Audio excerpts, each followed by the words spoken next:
আসসালামু আলাইকুম রহমতুল্লাহ। এই মসজিদ নির্মাণের কাজের জন্য আপনারা এগিয়ে আসুন। আমাদের এই আল-আকসা জামি মসজিদের নির্মাণ কাজ চলতেছে। আপনারা একটি টাকা দিয়ে হলেও সহযোগিতা করুন, নয়তো এই ভিডিওটা বেশি বেশি শেয়ার করুন, যাতে আল্লাহর ঘর মসজিদ নির্মাণ করার জন্য কেউ না কেউ এগিয়ে আসে। বর্তমান মসজিদের অবস্থাটা দেখুন। আমরা কাজ ধরেছি, এই কাজটা দ্রুত যাতে আল্লাহ করা তৌফিক দান করে, সেজন্য সবাই দোয়া করবেন। যার তো আহ্বান জানাবো দেশ প্রবাস থেকে যারা দেখতেছেন আমাদের ভিডিওটা, তারা যেন আমাদের এই মসজিদে সহযোগিতা করার জন্য এগিয়ে আসেন এবং আপনাদের সহযোগিতা পেলে আমরা আশা করি আমাদের মসজিদটা সুন্দরভাবে নির্মাণ কাজ করতে পারবো এবং সুন্দর একটা পরিবেশ তৈরি করে দিতে পারবো এই এলাকার মুসল্লিদের জন্য। আমাদের এই মসজিদের কাজ বর্তমান আর্থিক সংকটের কারণে এই অবস্থায় পড়ে আছে, কাজ বন্ধ।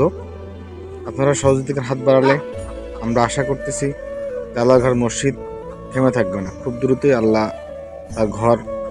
তার ঘরের সৌন্দর্য ফিরিয়ে দেবেন, সেজন্য সবার সহযোগিতা কামনা করতেছি।